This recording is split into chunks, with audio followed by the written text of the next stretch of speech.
আসসালামু আলাইকুম। আজকে আমি এই যে নিলাম একটা তাল দিয়ে একটা রেসিপি তৈরি করব। দেখতে থাকেন। তালটিকে আমি পরিষ্কার করে ধুয়ে নিলাম, এখন হাত দিয়ে চিড়ে নিচ্ছি। এই যে আমি তালটা সবটা চিড়ে নিলাম। এর মধ্যে যে তিনটা কিছু হয়ে আছে, এখন আমি এগুলোকে রস বের করে নেব। এরকম একটা মেশিন, এখন এইভাবে এগুলো বের করে নেব। এই যে দেখেন এরকম রস বের হচ্ছে, এভাবে অল্প সময়ে খুব তাড়াতাড়ি করা যায়। যে দেখেন,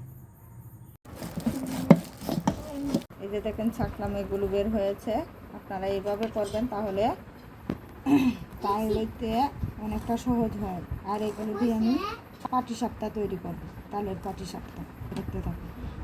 পাটিসাপটার জন্য বসিয়ে দিলাম গরুর দুধ।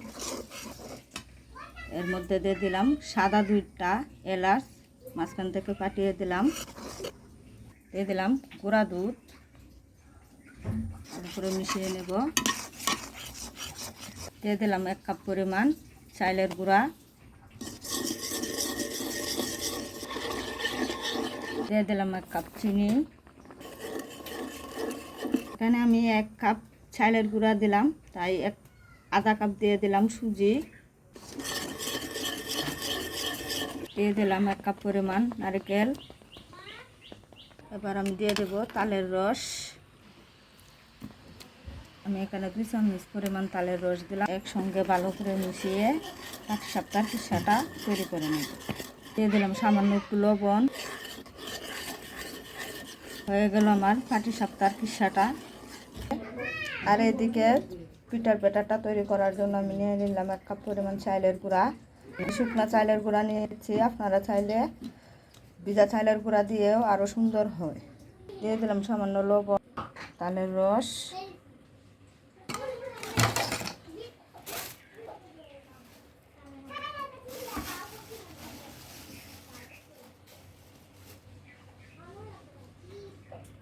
চিনি।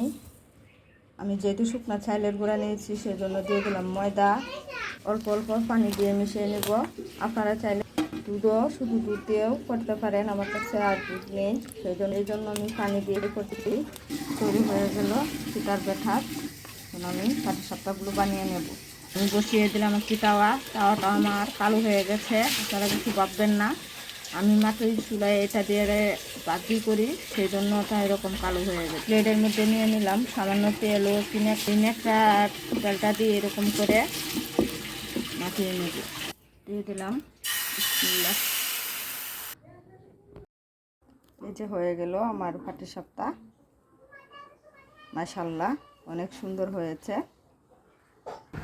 এই যে দেখেন ভিতরটা কত সুন্দর হয়েছে, মাশাআল্লাহ।